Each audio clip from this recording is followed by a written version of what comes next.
자, 미국에 이 보도가 있었습니다. 블룸버그 뉴스가 최근에 그레고리 맨큐라고 하버드 대학교의 교수지요. 경제학 맨큐의 경제학이라고 유명한 이 경제학자고 또 대중적으로 쉽게 경제학을 공부할 수 있는 책을 썼던 사람이기도 합니다. 그런데 이 맨큐 하버드 대학 교수가 최근에 이제 이 조이 사슬을 이렇게 보도했다는 거예요. 그럼 사람이 죽은 것도 아닌데 어떻게 사슬이 조이 사슬로 나갔냐? 그 내용을 보면 맨큐 교수가 마치 죽은 것처럼 이렇게 조의를 전하는 비장한 분위기를 풍겼지만은 그가 14년간 진행해온 수업, 경제학 원론을 이제 그만둔다라는 것을 그렇게 표현했다는 겁니다. 그러면 하버드 대학교의 경제학 원론 강좌 하나를 그만두는데 왜 이런 유명 언론 매체가 조이 사설까지 실느냐? 이게 문제인데요. 그만큼 맨큐 경제학이라는 이 수업이 유명하고 그 사람의 그 경제학 원론 책도 유명한 겁니다. 한국에서도 엄청나게 팔렸지요. 그래서 그 강의 이름이 이시10인데 그래서 미국인들 사이에서도 이시10은 고유명사로 통한다는데 그래서 맨큐 교수를 이야기할 때 이시10이라고 이야기하고 최고 경제학 원론 강의를 의미한다라는 말입니다. 그래서 국내에서도 맨큐라고 이야기하면 거의 경제학의 대명사고 이 맨큐의 경제학, 만화로 보는 맨큐의 경제풀이 이런 책들이 총 29권이나 국내에 나와 있다고 합니다. 그런데 하버드 대학에서 이번에 이 맨큐 수업이 마지막이라는 거예요. 자, 아주 장기적으로 인기 강의로 6년 연속 수강생 동원 1위고 500명 이상이 들으려면 수강 경쟁을 해서 듣는 부분인데요. 경제학을 아주 주변 일상과 연결해서 쉽게 설명을 한다. 그렇게 이제 알려져 있고 전반기에 애담 스미스의 시장 경제론, 후반기에 케인스의 정부 개입 위주. 그러니까 이제 상반되는 두 가지 이 경제적인 관점들을 전 후반기에 이렇게 나누어서 이야기를 하고요. 이 사람은 백악관 경제자문위원회 위원장도 진행 경력 때문에 정책을 추진하면서 느꼈던 경험까지도 같이 붙여서 이야기를 한다는 겁니다. 그런데 왜 그러면 이 맨큐가 지금 경제학을 강의를 하버드 대학에서 접게 되었느냐 하는 것은 지금 미국의 사회 분위기가 이런 이 맨큐의 경제학에 대한 부분을 지나치게 시장 경제, 그러니까 우리가 한국에서 일부 보수가 신앙처럼 떠받드는 자유시장 경제를 지나치게 옹호한다. 그래서 미국의 젊은 층 사회에서는 최근에 이 사민주의, 사회주의에 대한 이런 색깔들이 강하게 이렇게 번져가고 있고 또 미국 사회에서 지금 양극화나 소득 불평등, 일자리 불평등이 심화되어 가면서 이 맨큐에 대한 거부감이 심화되기도 했습니다. 2011년에 일부 학생들이 수업 중에 맨큐 교수를 비판하고 퇴장을 했는데 그때 무슨 일이 있었느냐 한번 생각을 해보십시오. 2008년에 금융위기가 발생해서 미국의 수백만 명이 집을 잃고 또 고통을 겪었습니다. 그런 상황에서 맨큐가 시장에 대해서 이야기하는 부분에 대해 그 맨큐의 시장이 일부만 말할 뿐이다라는 어떤 비판을 받은 것이죠. 학생들은 맨큐에게 공개 질의서를 보내서 왜 애담 스미스론을 기본적인 경제 논리라고 이렇게 이야기를 하느냐. 사회적 불평등과 이를 보완하기 위한 정부의 개입에 대해서도 학생들이 알아야 할 권리가 있다. 이렇게 이야기를 했습니다. 자, 그런데 일각에서는 하버드 대학조차도 최근에 진보적인 분위기가 지배하면서 맨큐의 자유주의적 시장 중심적 사고가 맞지 않아서 맨큐의 자유주의적 성향은 대기업과 부자들의 수호자라는 오해를 낳아서 그래서 많은 경제학자들이 이제 시장에 맡겨두는 것만으로는 불가능하고 그래서 정부 개입과 불평등 해소가 경제학의 중심이다. 이제 시장 자유주의, 신자유주의적인 경제학의 시대는 갔다. 이런 분위기 속에서 맨큐 교수가 스스로 경제학 강의를 접게 된 거 아니냐. 그러면 우리가 흔히 시장 자유주의, 자유시장 경제의 대명사로 이야기하는 미국에서 그걸 반영하는 경제학의 대표적인 인사 맨큐라는 사람이 강의를 못할 상황이 되었다는 것은 이거는 분명히 우리가 아는 시장 경제가 어딘가에는 자유시장 경제가 고장이 나고 있다는 것을 의미하는 겁니다. 그래서 보수가 이런 자유시장 경제의 고장에 대해서 한국식으로 어떻게 수리할 것인가 이런 고민도 해야지 툭 하면 자유시장 경제가 만능이냐 경제학 원론도 한번 제대로 안 읽어본 사람들이 자유시장 경제 운운하는 이런 부분도 고쳐야 될 부분이 있어요. 그렇다고 문재인처럼 저런 식으로 소득주도 성장인이 어디서 듣도 보도 못한 것을 들고 와서 하는 것도 문제지만 인간의 본성을 존중하되 변화하는 시대에 맞게 인간의 본성도 좀 수정해 갈 필요가 있다. 이것이 제 생각입니다. 제가 작년부터 이제 2019년이 되면 미국이나 일본이나 유럽, 중국의 경제가 다 둔화될 거다라고 많은 이야기들을 해왔습니다. 근데 오늘 아침에 보면 일제히 지금 글로벌 경제가 빨간불이 켜졌고 그래서 미국의 연준이 금리를 동결하고 또 자산 축소를 중단했다. 이렇게 이야기가 나오고 있습니다. 자산 축소 중단은 무슨 말이냐? 연준이 보유한 자산을 즉 채권이죠. 채권을 매각해서 연준이 가지고 있는 이 채권을 자꾸 팔면 연준이 보유한 채권이 줄어들지 않습니까? 그러니까 그것이 자산 축소지요. 그런데 그렇게 하면 어떤 일이 생깁니까? 채권을 사는 사람이 돈을 가지고 채권을 사니까 시중에 풀려 있는 돈은 이제 정부로 들어오지 않습니까? 그러니까 양적 완화라는 것은 시중에 돈을 푸는 거고 연준이 보유 자산을 축소한다는 것은 시중에 깔려 있는 돈을 연준이 보유한 채권을 시중에 팔므로써 돈이 시장에 깔려 있다가 채권을 산 대가로 지불을 함으로써 돈이 시장에서 줄어드는 거죠. 자, 이런 경제학을 어렵다고 생각하지 마시고요. 쉽게 이렇게 생각하는 부분이 있습니다. 머릿속에 생각을 하면서 그림을 그리면서요 들으면 되는 겁니다. 자, 2008년 미국의 금융위기 때 미국이 어떻게 했습니까? 엄청난 돈을 시장으로 풀었지요. 그냥 푸는 게 아니라 시장에 있는 채권이나 이런 부분들을 사들이면서 시장으로 돈을 막 풀었습니다. 그래서 그걸 뭐라고 했습니까? 양적 완화라고 이야기를 했죠. 그래서 모자라면 새로 발행해서라도 막 풀었습니다. 그래서 역사상 보기 드문 정도의 돈을 시장으로 풀어댄 것을 영어로 양적 완화, 즉 QE라고 줄여서 표현했죠. 양적 완화의 그 반대말은 시중에 있는 돈을 빨아들인다라는 걸로 테이퍼링이라고 표현을 합니다. 그런데 지금 계속 돈을 풀다가 어느 시점부터 최근에 한 2년 전부터는 이제 시중에 풀린 돈들을 회수를 하고 있었죠. 그런데 그거를 중단하기 시작했다는 겁니다. 그거는 뭔가 하면 지금 시중에 돈들이 이렇게 더 빨아들이고 그 다음에 금리를 더 올리면 경제가 무너질 수 있을까봐 미국의 연준이 우려를 해서 그래서 중단을 했다는 겁니다.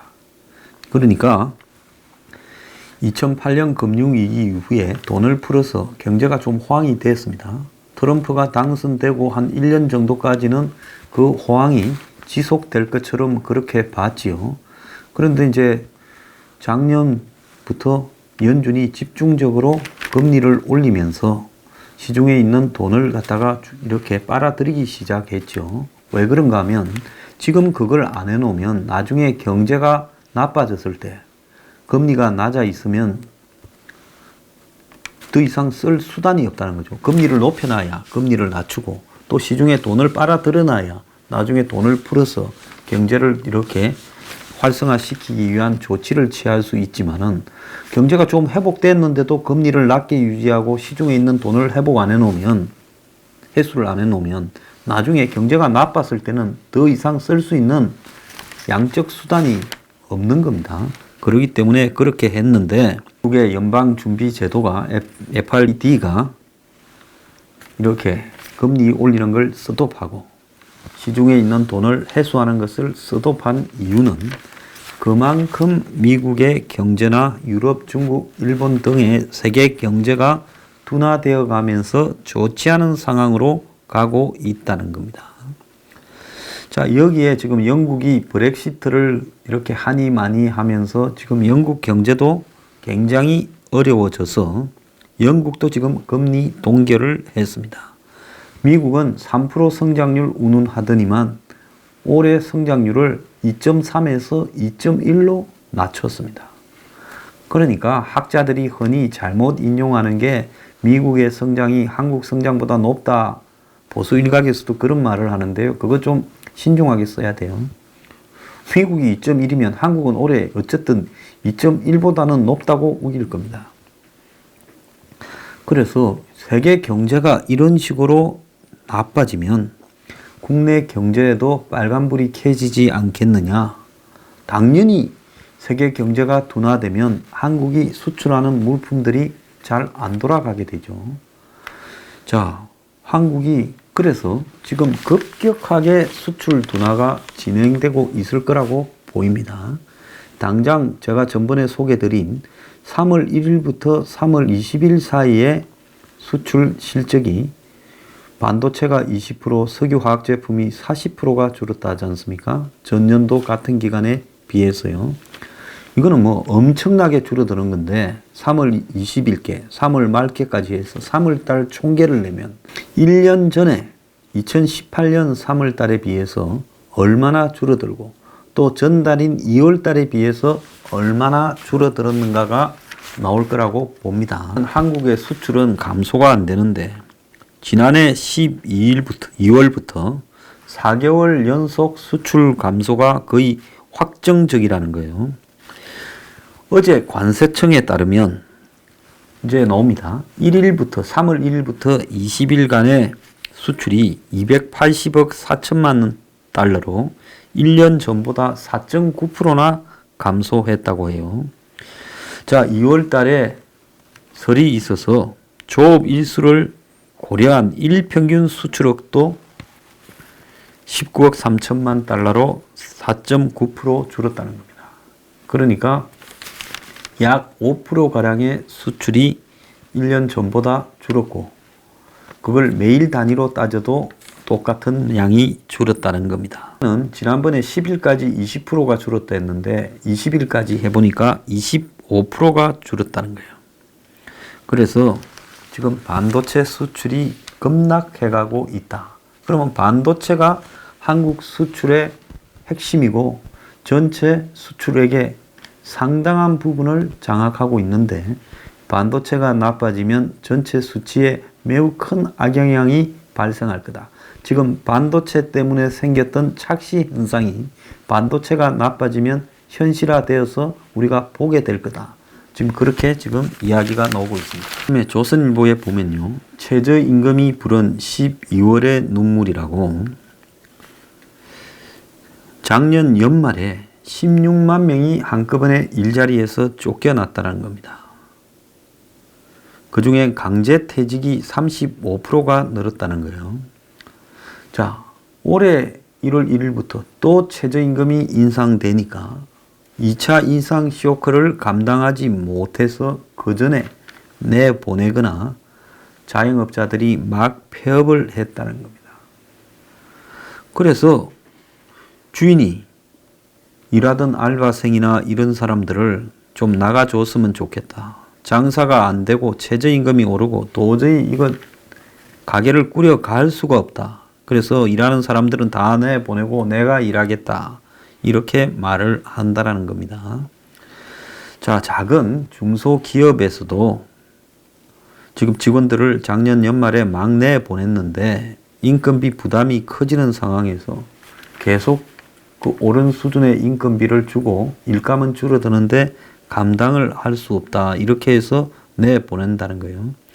그래서 인건비 상승에 부담을 느낀 영세기업이나 자영업자들이 작년 12월에 일제히 문을 닫거나 직원들을 내보냈다는 겁니다. 자, 이 직장을 그만둘 때는 자발적인 퇴직이 있고 비자발적인 퇴직이 있는데 작년 12월에 임금 근로자 중에서 비자발적인 퇴직자 증가율을 살펴보면 휴업 폐업에 따른 증가율이 87.8%로 제일 높았다는 겁니다. 회사가 아예 문을 닫아버리거나 일을 안 한다니까 있을 수가 없게 되어서 쫓겨난 거죠. 그 다음에 명예퇴직 정리해고와 일거리가 없거나 사업 부진에 따른 퇴직 증가율이 각각 42.5, 23.9%였다는 겁니다. 그리고 작년 12월 달이 자영업자에게는 죽음의 달이었다는데요. 그래서 이 자영업자들이 연말인데도 불구하고 매출이 줄어들면서 지금 새해부터 더 오를 최저임금을 감당을 하지 못해서 그나마 이 문을 닫아버리거나 직원들을 다 내보내는 일들이 속출했다고 합니다. 동아일보 칼럼에 나왔듯이 약한 곳으로 몰리는 최저임금 압력이라는 말이 있듯이 이 최저임금을 올리게 되면요. 일단 대기업에 다니거나 큰 대기업의 근로자거나 또 중견기업에 다니는 사람들은 이 실감을 잘 느끼지 못합니다. 영세 중소기업, 영세 자영업자들이 이걸 제일 먼저 얻어맞게 되는 거죠. 그러니까 가장 약한 고리부터 터지기 시작하는 겁니다. 이 압력을요. 임금 압력을요. 과 관련해서 여의도 중소기업 회관에서 최저임금 이대로 안 된다라는 토론회가 있었다는 거예요. 얼마 전에요. 자, 거기에 재활용 선별사업업체 격리 담당 부장이 절박한 상황을 이야기를 했다는데요. 25명이 일을 하는데 재활용이니까 쓰레기 정리하는 거 아니겠습니까? 손으로 페트병, 캔 등을 분류하는 일이라 힘든데 직원 중에 젊은 층은 모두 외국인으로 9명이고 나머지 대부분은 60대를 넘긴 내국인이다. 2년 전에 최저임금이 급격히 오르기도 전에 사업이 흑자를 그렇게 냈던 것도 아니다. 그냥 겨우 맞춰가지고 이렇게 해왔는데 2년 전에 월 1,000만 원이던 적자가 올해는 3천만 원대로 올라갔고 1억 5천만 원의 월 매출을 올리지만은 비용 중에 가장 큰 부분이 인건비인데 월 4,500에서 5,800으로 1,300만 원이나 늘어나다 보니 은행 빚이 4억으로 모자라서 더 사채까지 얻어 쓰다 보니 사채가 3억이 늘었다. 이래서 이제 이 문 닫을 지경에 놓였다라는 이야기를 했다는 겁니다. 그와 관계가 깊다라는 노영민이 지난 3월 19일 저녁에 청와대 근처의 한정식 집으로 갔고 그가 밥을 사겠다고 제안해 만든 저녁 자리에 중소기업 중앙회 신임 회장단들이 왔다라는 거예요.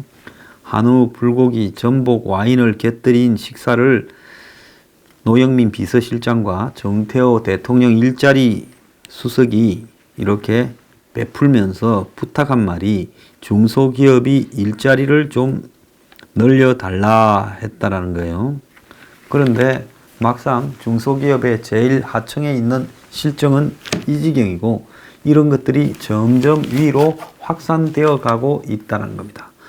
아무리 좋은 한정식 집에서 중소기업 회장단들을 불러서 그런 이야기를 해봤자 그 사람들은 다 배가 불러 터지는 사람이고 그러니 회장단 하겠다고 하지 회사가 문 닫을 지경이 되는 사람들이 그런 중소기업 무슨 임원에 관심이나 있겠습니까? 회사 살린다고 동분서주, 돈 빌리러 다닌다고 동분서주지요. 자, 어제 1년간 집에 월세를 못 내던 가장이 쫓겨나는 날 아내와 아들을 죽이고 자살을 시도했다는 겁니다. 그러다가 이 사람은 죽지 못하고 지금 중태라는 거예요. 자, 월세 50만 원을 못 내가지고 보증금을 거의 다 까먹고 방을 빼기로 한 날, 이 경기도 양주에 조그마한 아파트 1층에서 39살 먹은 가장이 34살 먹은 부인과 어린 아들 7살 두 사람을 차례로 재워놓고 이렇게 살해를 하고, 그리고 처형한테 전화를 해서 집에 와보라고 시신을 발견하도록 해놓고는 본인은 부친의 산소가 있는 양평으로 이동해서 그 사이에 경찰이 이제 신고를 받고 추적을 한 모양이에요. 그래서 경찰이 지근거리까지 가니까 차에 실었던 부탄가스를 폭발시켜서 자해를 기도하다가 지금 목숨을 건졌는데 아직 중태 상태라는 거예요.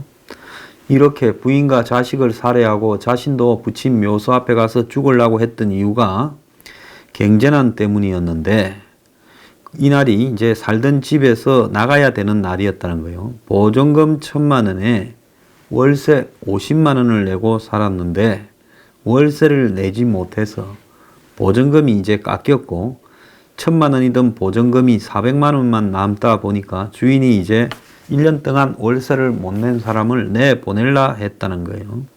그러다 보니까 사건 전날에 이제 다음날 쫓겨나는데 실컷 잘 먹자 이래서 외식을 하고, 아내가 평소 먹고 싶어 하던 샤브샤브를 이렇게 사주고는 이제 그날 밤에 이제 마지막 만찬을 한 뒤에 죽으려고 하고 밤새 유서를 쓰고 새벽에 이제 처자식을 죽이고 자기도 죽으려다가 죽지 못해 잡혔다는 겁니다.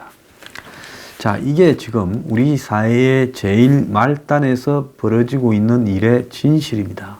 이 이면에요, 지금 어떤 일이 벌어지고 있습니까? 우리들 병원에 1,400억 같은 돈은 도저히 빌릴 수 없는 신용을 가진 사람에게 권력과 결부된 의혹으로 자신의 담보 이상으로 엄청난 돈이 나갔습니다. 자, 이 정권이요, 아무리 여론을 조작하고 통계를 조작하고 경제가 호전된다고 우겨도 바닥에 있는 사람부터 지금 죽어나가고 있습니다. 폐업을 하고 회사 문을 닫고, 아르바이트에서 잘리고 최저임금 자리가 월급은 올랐다 하지만 자리를 찾을 수 없어요. 그리고 더 나아가서 지금 곳곳에서 제가 소개하는 자살 기사가 지금 몇 건입니까? 청년들이 집단 자살을 하고, 가난한 가족의 가장이 자살을 해요. 이 가장한테 일자리만 누가 돈 200짜리, 월급 한 200짜리 자리만 구해줬어도 이 사람이 자살을 했겠습니까? 그럼 노력을 하지 왜 못 구했냐 하는데요. 사회적으로 고립되고 또 그런 상황이 오래 지속되면요, 솔직히 누구도 손을 잘 내밀지 않고 그 사람은 암담함을 느끼면서 더욱더 위축되고 그런 상황에서 일자리도 잘 구해지지 않습니다. 그러니까 마지막으로 선택한 길이 자살 아니겠습니까? 자, 여러분, 이제 거기서 쫓겨나서 이제 400만 원 남았대요. 그 400을 들고 이 사람들이 월세 50을 못 낼 정도였다면 어디 가서 살 수가 있었겠습니까? 그러니까 아마 고민을 하다가 이렇게 사느니 죽는 게 낫다 생각해서 저런 선택을 하지 않았겠습니까? 노영민이가 청와대 옆에 한정식 집에 전복에 무슨 한우 불고기에 그 비싼 1인당 몇만 원씩 하는 밥을 사 미긴들, 그것이 경제 살아나는 것과 무슨 관계가 있겠습니까? 제발요, 현실을 좀 인정했으면 좋겠어요. 전 세계 경제가 안 좋아지고 있다. 중국의 경제가 급격히 몰락하고 있다. 한국의 수출이 지금 급격하게 줄어들고 있다. 이 와중에 최저임금으로 지금 일자리들이 서민의 영세 자영업이나 아르바이트생이나 영세 기업들이 다 문을 닫아가고 있다. 이것이 이제 점점 확산되어 가고 있다. 그럼에도 불구하고 어디에도 좋은 징조는 없다. 그런데 이 와중에 일본을 자극해서 일본이 앞으로 한국에 대한 경제 보복을 생각하고 일본에서 한국 물건 쓰지 말자고 불매운동이 벌어지고 기가 찬 일입니다. 어떻게 밥 먹고 하는 짓이라고는 망할 짓만 골라서 지금 하고 있습니다. 자, 이런 걸 정권이라고 우리가 떠받들고 살아야 됩니까? 이제 경제학도 미국의 자유시장 경제학의 본거지인 미국에서도 우리가 알던 경제학이 통하지 않는 경제 현상이 나오고 있다. 좀 살아나는 것 같았어요. 한 2, 3년 전만 해도 미국 사람들이 다시 희망에 빠졌었는데 지금 다시 또 절망에 빠지고 있어요. 그리고 자유시장 경제학을 하는 강의가 폐강이 돼요. 하버드 대학에서요. 왜 미국 사람이 이렇게 자유시장 경제에 반감을 가지게 되었을까? 이 세계적인 추세인 겁니다. 적어도 문재인이요. 경제 수치가 좋다니 돈 풀어가지고 지가 만들면서 거기 빠져가지고 수치 조작을 지가 믿고 이런 짓거리를 하지 말고요. 지금 엄청난 퍼펙트 스톰이 오고 있습니다. 예? 아이스 스톰이 오고 있어요. 이럴 때 얼어 죽지 않고 살아남으려면 국가가 어떻게 해야 되겠는가? 국민 앞에 이 위기를 실토하고요. 그리고 전부 국민과 허리띠를 졸라매서 특히 어려운 사람들이 자살을 선택하거나 극단적인 상황에 놓이지 않도록 어떻게 보호할 건가도 의논을 하면서 그야말로 경제가 어렵다라고 하고 내가 잘못한 부분은 전부 원상 복귀시키겠다. 전 국민이 힘을 모아서 이 경제를 살리게 나는 경제에 재주가 없으니 손을 떼겠다. 없는 사람부터 좀 살려놓고 봐야 되지 않겠느냐. 그래서 지금 이런 경제를 어떤 이념이고 뭐고 다 떠나서 같이 좀 살리자. 이런 식으로 국민 앞에 하소연이라도 하는 모습을 보고 싶은데요. 저 사람은 아마 끝까지 몰고 가서 히틀러처럼 독일을 거의 잿더미로 만들고 파괴시키고 끝내려고 했던 것처럼 문재인이 대한민국을 경제를 끝을 낼 거라고 저는 보고 있습니다.